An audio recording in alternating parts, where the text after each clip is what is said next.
Morning, you guys. Good morning, everyone. And welcome to another fantastic episode of VPR Radio. We don't care about no retrograde, okay? We coming through here running with scissors, all right? Like, we're fucking up the timeline with positivity because we can't take it. Hi, everybody that's watching on Insta. Welcome to VPR Radio. Shout out to everybody that's tuning in every week. I'm still sitting here getting my things together, guys. So just work with me, VPR. It has been a bright early Thursday. We're almost into the Libra month, and I'm excited with that. We're touching new ages and new great opportunities. So I'm definitely looking forward to what's in store for the rest of the year. Libra season is always so interesting, and we talk about this often. We've been through a few Libra seasons together, partner. Yes, we have. We have. So we know how it goes, but it's such a great time for me for reflecting and seeing what people are in my life that don't belong there, and what energies I need to improve, and what energies I need to, habits. And then I also become just really quiet and contemplative, but at the same time, I'm kind of roaring on the inside. Do you know what I mean? Yeah. For me, when I feel like when we're getting near October and my birthday's approaching, I just feel like I'm in this constant, never-ending battle of hecticness and trying to just maintain what I've built over the period of time. So it's just leading up to my birthday, I'm trying to maintain what I'm doing new business ventures, but it's just everything's going left. So for the people that are going through retrograde, I feel you. But we're going to do it with a smile, though. Like you said, we were running through with the scissors. We're always going to do it with a smile. What up, T3I Sports? We definitely appreciate you. Mr. Street Roots in the building. We still got to get you on VPR, so hit us up. That suits you, PK. We see you. We appreciate you. Everyone that's watching live on our Facebook, Maisha, of course. Shout out to MJ, who's the publicist for today's guest, which is Pop the Brown Hornet. I'm excited to talk to him. I see my girl Velvet, the bestie in the building. What's going on, guys? What's going on? Yeah, listen, you guys, I know that for me personally, I can only speak personally, but even people I'm seeing around me this morning, coming back from dropping the kids at school, an associate of mine that I always see, another young mom, she comes up and she's like, oh my God, did you see a wallet? She done lost her wallet, running for the bus. And I'm like, girl, I know, I understand. I got your coffee. You know what I mean? Just stay positive, lock your cards. We had a whole discussion. Her husband is a Libra. So she's like, I just set up this whole surprise thing for him. And I'm like, did you pay for it already? She said, yeah, I paid already. I said, well, thank God. At least you paid. Lock your cards. You don't have to worry about that. Enjoy the celebration and just let go. Learning to relinquish control is the hardest thing to do, but it's the most self-serving, the best thing that you can do to improve your life and to improve your mindset. Some shit you just cannot control. Let go. Control what you can. Respond. Hey, Qiana, when I was finishing up that wedding, I was further upstate. Which for the people that don't leave New York City on VPR and across the world, there is another part of New York, the state of New York, and that's the thing. When you grow up in the city, you feel like it doesn't exist. At least that's just me. I was further upstate DJing a wedding for my company, and I'm finishing up. I'm about a mile out from where I live, and I get a flat tire at 1 a.m. Normally this doesn't bother me, so I'm just it's freezing. In New York, we went from hot to cold. It was the first few days it went from hot to cold. So when I walked out that wedding, it was 60 degrees. Deers were walking around. I'm like, what the hell is this? Anyway, I end up changing 3 tires in 4 hours. That's what retrograde does. That's what retrograde does. Yeah. That energy that comes through in miscommunication, financial loss, or just getting hit with a bunch of finances or things just going topsy-turvy is the best. Even with the hurricane, right? This is definitely a Mercury retrograde type of hurricane. Look what it's doing to the planet. Oh my God.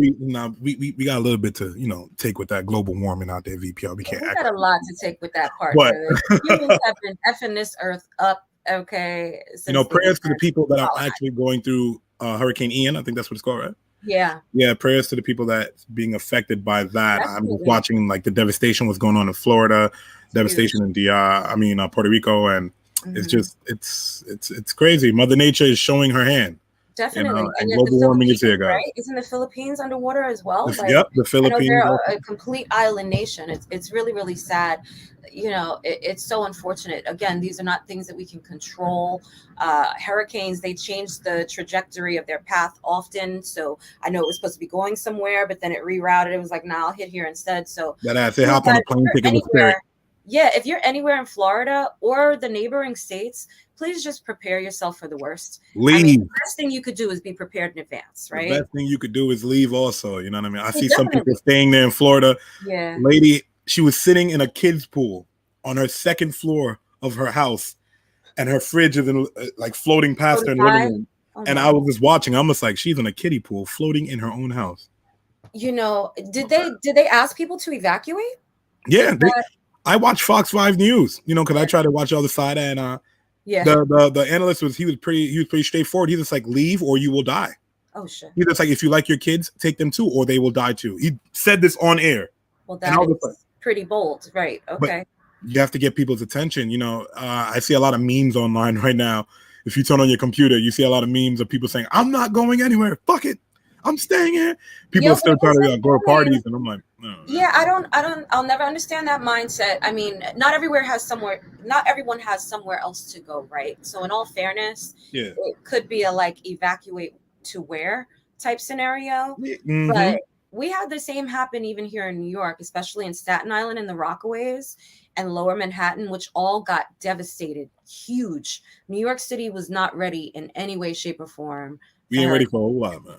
Okay, so that all got devastated, but there were they were forcing evacuations, and they were supposed to be mandatory, and a lot of people were like, no, I'm going to stay and protect my property, and then they had to be rescued because they were standing on the top of their houses. That's how far up the water went. In Staten Island, I was helping people on the South Shore just clear out their houses.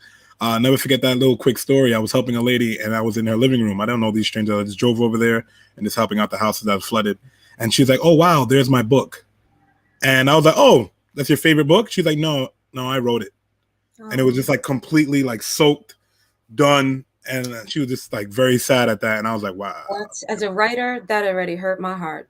And so these things are happening. Global warming's happening, and guys, just pay attention to your weather and try to recycle if that helps. You know what I mean? Whatever can help us. Recycle. And compost and everything. Like we need to be doing everything that we can and teaching our children. I'm so adamant about all of these things. We recycle heavily. I teach them not to litter. Like there's just certain things. Just care about where we live because this is the only planet we have. That's the only thing we all have in common. That's what I tell people. Right. With the wars that are breaking out now, and threatening nuclear. I'm just like, once one person lets off one nuke, we're all done. So it doesn't matter. I'm just like, so if you want to feel like the tough guys out there and want to nuke things, go ahead, Right. We're all gone at that point. No one's gonna, it's not gonna stop. But and we know that all of this is bred just from like power hungriness, right? Yeah. Who's going to be in charge? We want to take this land and claim it as our own. We want to do this. We want to be able to be in charge of these people. It's basura. It's all land connects to money. Money connects to the hierarchy, and then the cycle continues that we're trying to break here on VPR. But guys, today the passing of Coolio, dead at 59 from cardiac arrest. He was actually visiting a friend, and he went to the bathroom, and the friend found him in the bathroom, unresponsive after a few minutes, and that's sad within itself. I grew up on. I think my first inception of Coolio is when I was watching shows like Kenan and Kel, and I know him from before then, but when I seen him on Kenan, I was just like, oh, he's the star rapper, star. So absolutely. Yeah. And I think a lot of people don't realize, and this often happens with our celebrities, right? Or like our legendary people. First of all, it's heartbreaking that we keep losing so many of our hip hop's finest. It's like, damn, please, like the song the world, created, Flowers. We got to give these people their flowers while they're here and give them their appreciation and their just due, quite frankly. I mean, he was so young. 59? 59, just like that. And may I just say, shame on, I'm not even gonna announce who they are, but y'all know there's one media company, a gossip-based media company, that immediately reports the deaths the tragic situations, everything that happens. It's like they're like ambulance chasers. Do you know when Coolio died? No one else even knew about that. Like when I searched it, it was just that one media. I'm like, does his family even know that he's passed before you announced this? And the same thing happened with Kobe Bryant. Like, And they're being have some respect for people's lives and their families that need to know about this before they, you see somebody's wife or mother or cousin, they're just strolling on social media and they see that their husband or something died because they saw it on social media and not because they even had a minute to get that information directly. You see, and and I have a problem with that. I always look at how like rappers, how certain rappers and certain entertainers like interact with media.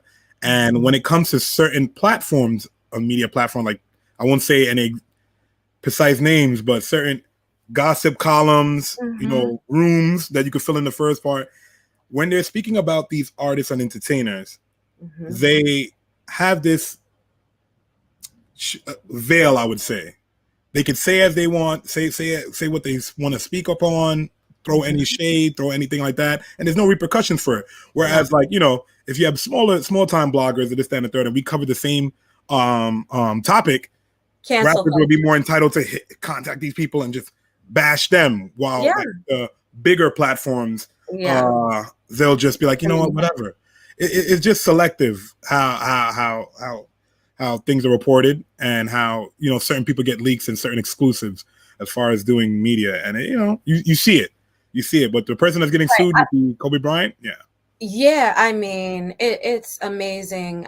Hey Kai, okay, I definitely will. I will do that after the show. The society that we live in, like, this is why I honor and respect my privacy so much, because, and we talked about this last week, everyone wants to live every detail of their life highlighted on social media. Where's the privacy? You don't know where the jealousy is. You don't know where, like, there's no sanctity left to even like relationships and stuff. You're doing the most. For me, it's nothing sacred. I feel like as a society now, we've given away our privacy at an alarming rate where we're comfortable with it. You know what I'm saying? Where every time you download an app on your iPhone, it's asking you ask app not to track, because normally they're tracking it and they're getting all the information and selling off your information. And I just feel like, regular civilians have become social media stars or influencers, and that term is tossed around like loosely. So everyone wakes up every morning believing they're an influencer, even if they have 2 followers. I'm not knocking it. You should be empowered to post what you want, but just not at the expense of your life. Not if it's affecting the way you're living. Not if it's affecting the way you have your relationship. Certain things have to be. Or if it's negatively, like you're an influencer and you live to like be negative toward other people.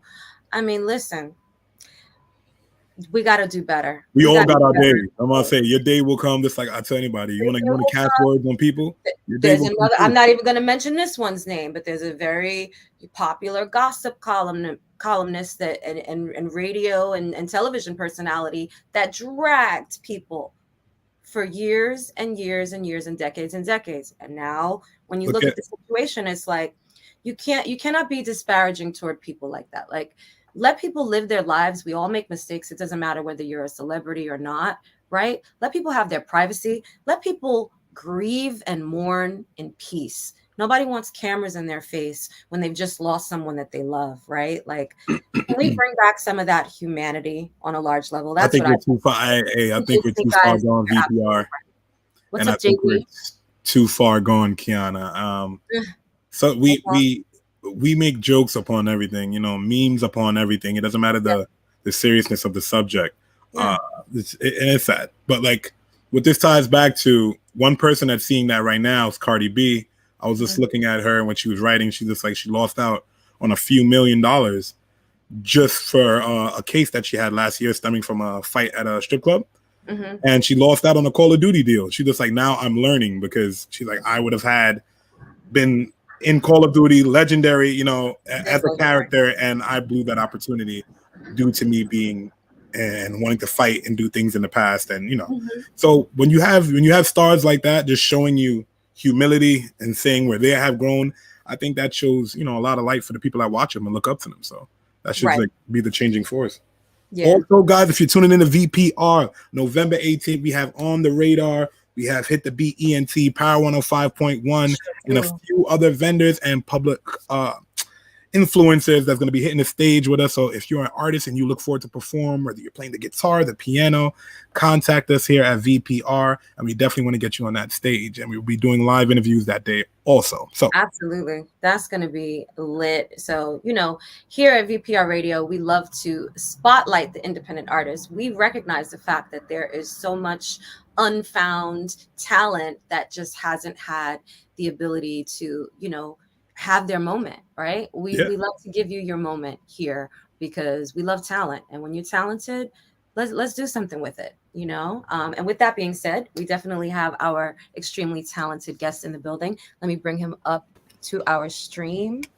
Hey Pop, how are you? Yes, good morning. How you doing? Thank you for having me on the show. I'm Pop the Brown Hornet from out of Stapleton, Staten Island. Bumble fire! Okay. Yeah, I love the energy. The bumble fire was there for me bright and early in the morning. So how you feeling today, my brother? I'm feeling, it's like I said, grand rising. We wake up our eyes, and that's a gift in itself. So anything else is a plus. You know what I mean? We add on to that. Definitely. So I want to jump right into it. I want to get into your immense and very rich history in hip hop. Tell us from the beginning, because you grew up in Staten Island, right? Right. Yeah, So I grew up in Staten Island. I grew up in Stapleton, Staten Island. So like I said, shout out to all the other notorious places. Manasauba, West Brighton, New Brighton, Paul Kill.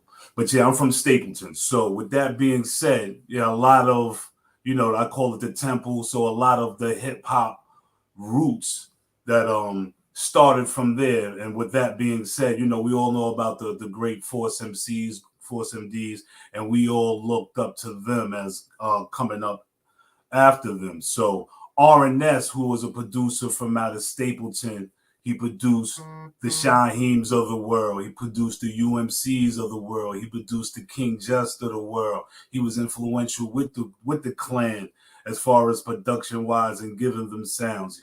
He produced GP the Woo. He produced myself, Pop the Brown Hornet. So that's Stapleton rooted. And before Staten Island was known heavily in the rap genre, should I say, Stapleton was very influential in a lot of the artists that are prevalent and that made it about, and was exposed.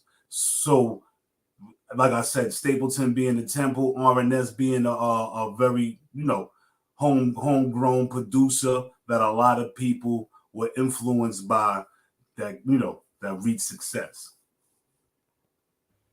Okay. My question to you is, during that time when, Staten Island this is like pre-Wu-Tang, or this was when Wu-Tang was coming out?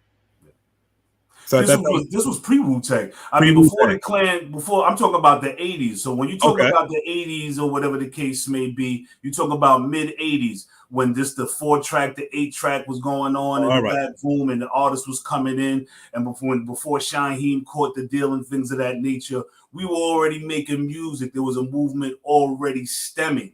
So in the industry-wise, the first song that I ever dropped on the wax was Can You Woo Woo Woo and Let's Go to Lap. But the first song that I'm known for is Black on Black Crime. And then the B-side of that was GP Connection with DSA. Now, and along with that, not to cut your bill, a lot of people know me from the Shaheem Project. When Shaheem came out, there was the GP. A lot of us were featured on songs of that nature, and there was a lot of writing going on behind scenes. So as Shaheem was a kid, Pop the Brown Hornet, Download Record, June Lover, Rubber Bands, a lot of us were in the background of things. And then when things started to flourish, you would hear more about me and other members. At VPR, I feel like when it comes to Staten Island, the history of hip hop in Staten Island, anytime anybody asks that, at least when I'm DJing or when I'm running around, everybody want to run to Wu-Tang. So when I'm having him here actually breaking down what was going on predating that era, him telling me, all right, what was my next question? Now, what was going on? I'm going to tell you like this. That's what I was going to get to right now. Anybody from Staten Island to tell you like this. Back in the days, you used to have Park Villa. Back in the days, you had the Wave, you had the Cave. You know what I mean? These were you had the clubs. Consequences. These are clubs. Okay, you know cool. What I mean? So these were places where you did have to grab the mic and you earned your stripes. It wasn't like today's day where you make a song, you throw it on the internet, you might be an overnight sensation for likes and this, that, and third. Nah, you had to get out there, you had to grab the mic, you had to learn how to rock the stage. You know what I mean? You had to embarrass yourself, get booed, all of that. You had to take all of this in. You know what I mean? So back then, with everybody, we didn't really have a voice. We used to look at Video Music Box, MTV like everybody else. We didn't have a voice. So everybody was fighting for position when it came to Staten Island. Everybody was fighting, bang, bang, bang. Who's going to drop the livest mixtape? You know what I mean? So up in Park Hill, you had OG, a.k.a. Kappa. You know what I mean? Up in Park Hill, you had Shaquan, a.k.a. Method Man. This is before the clan came together. You know what I mean? And they used to drop their street hits. You know what I mean? Method Man Shaquan had a song called Panty Raid. OG had numerous of songs. And Stapleton, Pop the Brown Hornet, had gangs of songs. You know what I mean? I was produced by R&S. So what goes up must come down. That don't make you a man, son.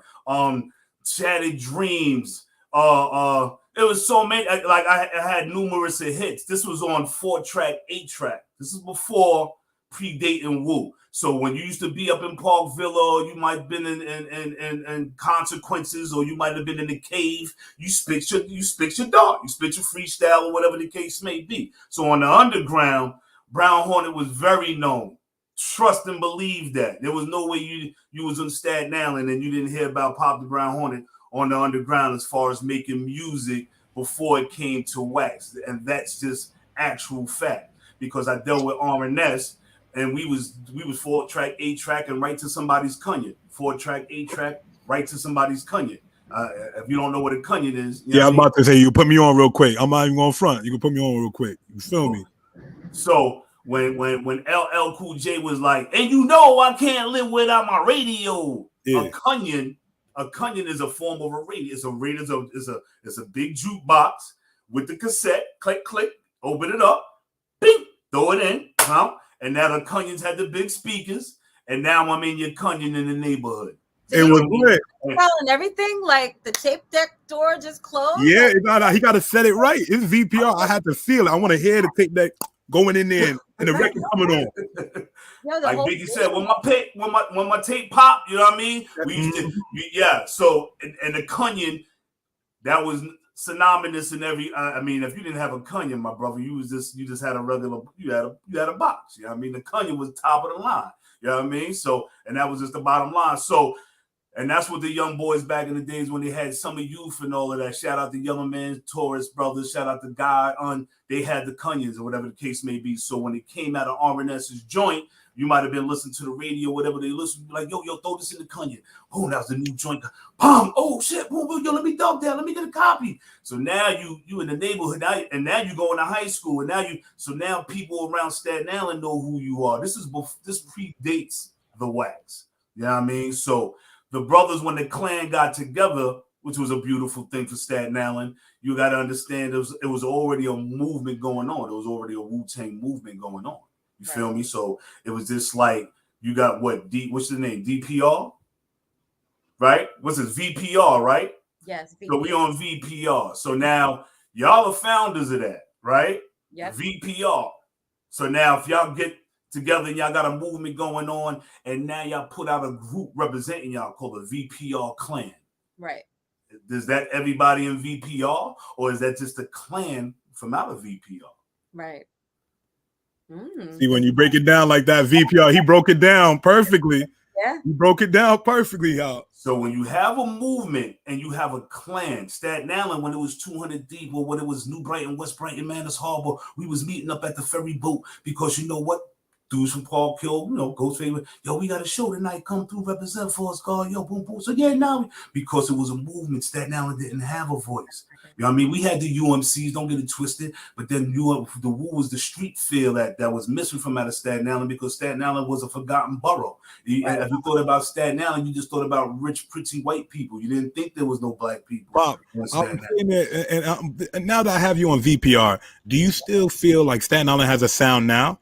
Because I feel like after the Wu era, you know what I mean? You know, there's been other artists, but do you feel like Staten Island has a sound, or do we have made a statement in hip hop in today's industry? Well, you know what? Yeah, that's a great intelligent question, because you look at anything. I mean, in the beginning, like Wu-Tang was very great because, like I said, it was the element of the unknown. Nobody really knew too much about Staten Island, so it was a whole brand new sound that came with them, a whole way new of being.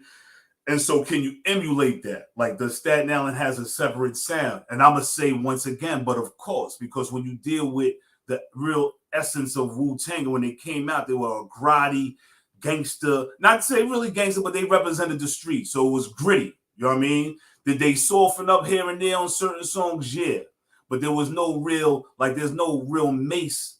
You didn't see the mace of Staten Island. You didn't see the party dude. You didn't see, all you seen is really one element of Staten Island. Now, you seen them go individual, but they've never really left the nucleus of their sound, which is really representing the street.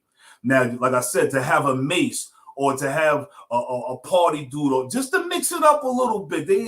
Y'all ain't even see the bomber. Like, I ain't seen no fly button up. Like, you ain't seen none of that at Staten Island. Y'all just stuck on the W. You know what I mean? But it's very diverse out here with the artistry and the upcoming. So I do believe it has another sound to offer, and just more to offer to the industry than the sound that you've been hearing for the last 25 years. Yeah, I agree. I mean, listen, in New York City, period, there's talent everywhere, right? So a lot of places, they get slept on because they're understated or they're smaller. And definitely, when it comes to Staten Island, for sure, I think everybody equates any sort of hip hop to Wu-Tang, but there's, a plethora of other artists to be discovered. So go on to the surface. Right, just because you got to understand, like, when you think of Staten Island, the majority of Wu-Tang that is from Staten Island only come from a certain area from Staten Island. You know what I mean? So when you talk about the 10304, which is Stapleton and Park Hill, and a majority of the clan is from Park Hill, then you're not even talking about Manus Harbor. You're not even talking about New Brighton, West Brighton, and all the other places like that. Yeah. Right. So you've only really been dealing with a certain a certain sector of Staten Island for all these years. There's a lot of voices out there, and they be in my ear all the time because I'm still coming out banging, and I'm still from the 10304. But you know what I'm saying? There's other artists, like I said, that we haven't, nobody's really been in tune with. I mean, it's gonna leak through, but to say 25 years later, not even the clan that's up. When you say put on for your city, you know what I mean? When you think about the ATL, you know what I mean? When Jermaine Dupri was up and coming, that wasn't a place that really wasn't prevalent with talent, but he put on for his city. He made sure that he put everybody out, boom, boom, boom, boom. Yes. And then it made it rich. It made it rich to say, you know what, I'm going out to ATL to get on. That wasn't, there was only that was on the East Coast, West Coast. You know what I mean? Back in the day, you either went to New York or you went to Cali to get on. It wasn't like you went to the ATL to try to get discovered. You know what I mean? So, and I think that Staten Island had that power.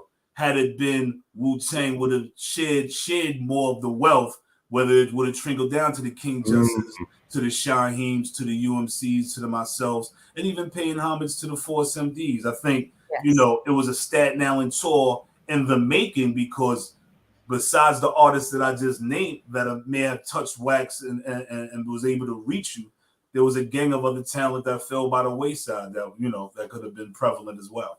Right. And I think another thing, and I want to definitely talk about this because I know that you've been signed previously, also as an independent artist, looking at the differences even between how labels worked back in like the 90s, the 80s, even the early 2000s to now. Right. I think there would have been so many more opportunities for a lot of people that did fall by the wayside because they didn't necessarily have the machine behind them to be able to utilize the tools that we have in place now to get their own success. So with that in mind, I want to ask you what you find are or have been the biggest differences for you in being signed and in being independent, and like what the pros and cons are of both. Yeah, probably being signed or whatever the case may be is just it's supposed to really just give you that quick media exposure, especially back in the 90s. The quick media exposure that you wasn't going to be able to get sitting in your living room. We didn't have, computers to this access to this magnitude right now. So that's what getting signed back on you wanted it to be. Like, yo, I'm taking a hobby. I'm taking my sound. I'm going to sign to a major label. They're going to distribute our music across the world. We're going to go on the road, whether it be promotional, meet and greet, and touch the people and the fans, and those are the great parts of being signed. You know what I mean? Because you actually go out there and you are touching, you are meet and greeting, you taking pictures. The moms and pop shops, those are memories you can't bring back. You know what I mean? You sitting there, these people, yo, I'm breaking your song. They got the DJ playing. They might have the neighborhood coming in and they walking in and, hey, yo, I listen to your song. There's college radio going on. You doing the college tours and things of that nature. Nothing better than that. You really actually meeting people. You walk. You might be influential to someone's life. It could be that conversation. You're sparking energy. You know what I mean? So yeah, the bad points of it is that if you don't read that contract and you don't know what you're getting, you know what I mean? Some people are so quick to run for the cash that, you know what I mean, they're willing to sell their ass, literally. So, I mean, but you have to read the fine print. And a lot of people at that time during the 90s didn't really even want to do that. I mean, I'm coming from the terror era. Them streets was really hectic and raw. They're senseless now. Back then, it was really heartless. You know what I mean? They take out, it was very heartless. So people to get up out of that condition, somebody might have dangled this piece of steak in front of them as a contract, and they were signing that. I mean, because, back then you would saw it as an artist, you're going to make most of your money off shows anyway, and this, that, and the third. So if you wasn't about being taking care of your business, because it is called the music business, but it should be called the business of music. Because if you don't take care of your business first, and there's a lot of MCs that are from the 90s that probably have signed contracts. Let's talk about it. Very lucrative. You know what I mean? So that would give a good dude like Academic to say, you know what, them dusty old timers, but it was the path and the cement that they laid down that made it better for you to make a better decision in your life. You know what I mean? So you always got to pay homage, regardless of anything. You can learn a lot from a dummy. You feel me? Knowledge is infinite. So with that being said, from the 90s, that aspect of signing your life away, or, not doing the due diligence of knowing what your wealth is, you know what I mean? To when now we're living in 2020.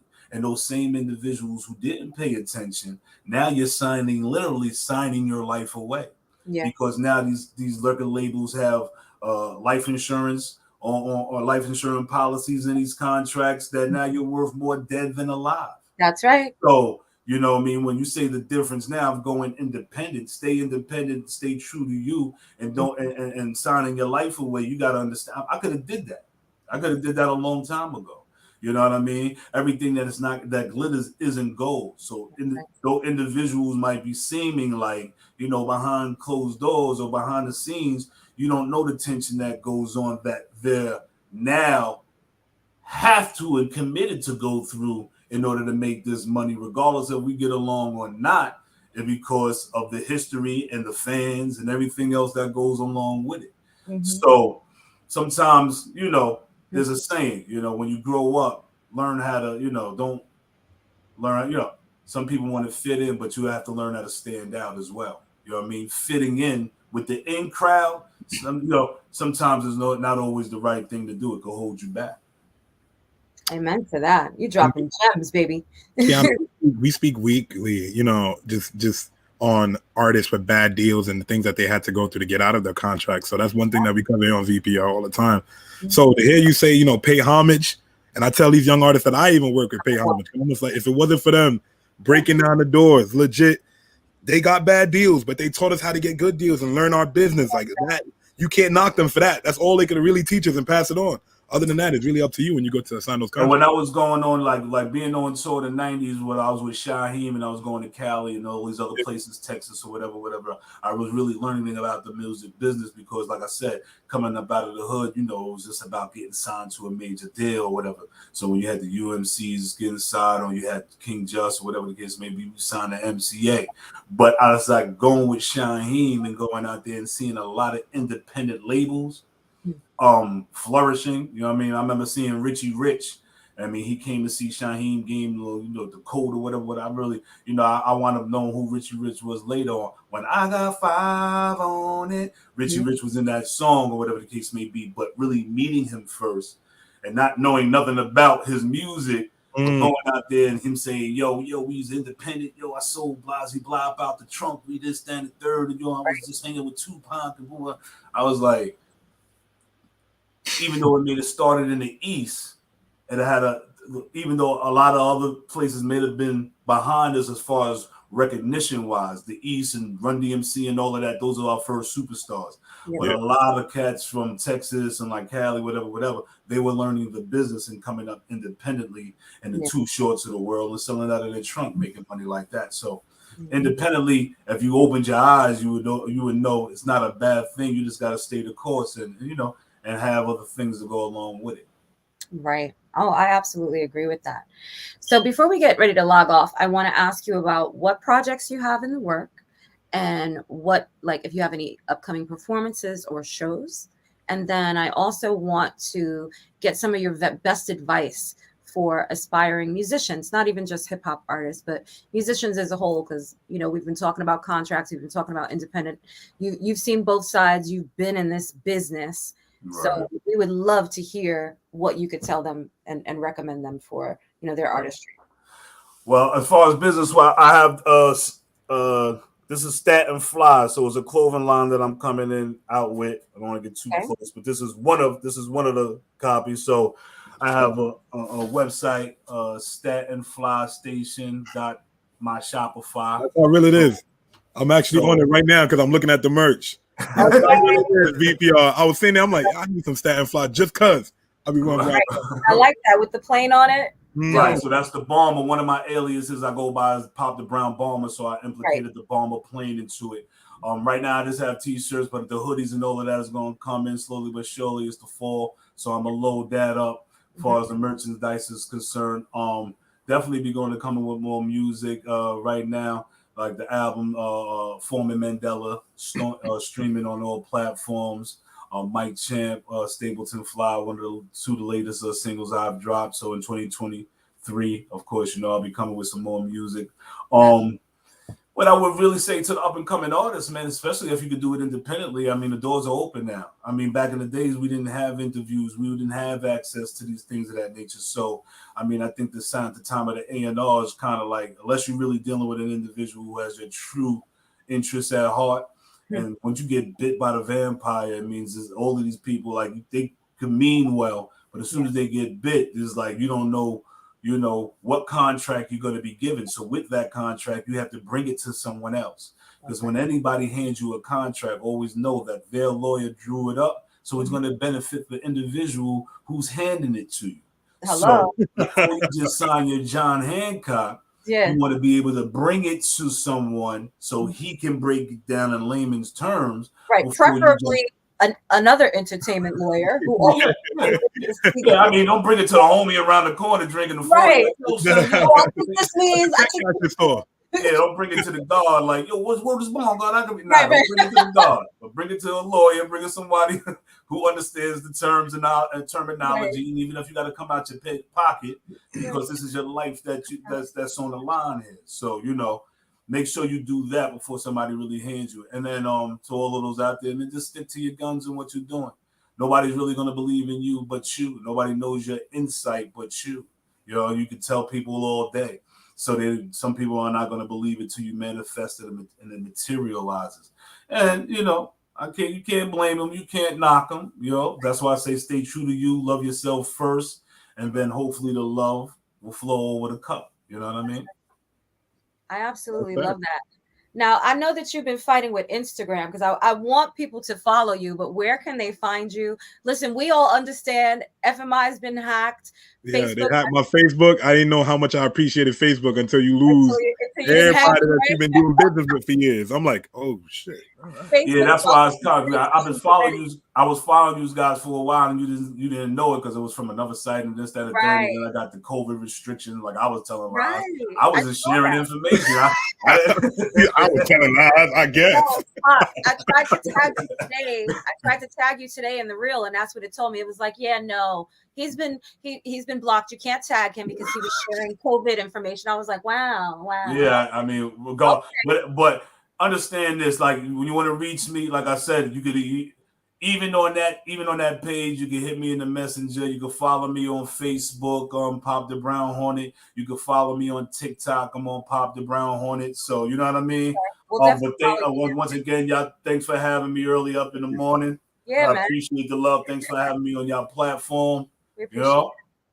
Signing off, Pop the Brown Hornet. Bombo fire! Bombo fire, baby. We love it. We'll see you soon. Definitely bring you back after love on top. One. Facts.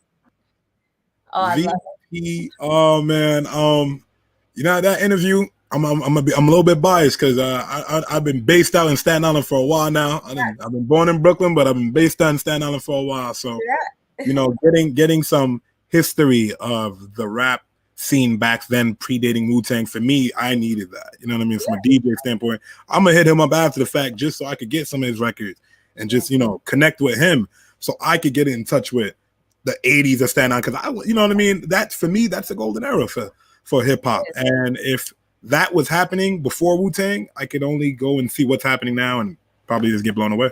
I agree. And I mean, what he said was so prevalent about paying homage, right? If you don't know your history, how can you really create the future, right? You need to go back, got to pay respect to those that have opened the doors and paved the path and broken through glass ceilings so that we can be here. So we always pay homage to those that did it first. And then we just continue on the path to constantly improve. And, that's what we're always about here on VPR radio. So I hope that every day that you guys wake up, that you're thinking about how you can constantly improve and live your best life and be joyful, quite frankly, even in this crazy world. Very crazy. Yeah. Guys, shout out to all my Libras before we wrap up today's interview. Shout out to all my Libras. October is upon us. The scale is upon us. The scale of judgment is here. You understand me? Judgment has arrived. You guys have a blessed week. One love. DJFMi out.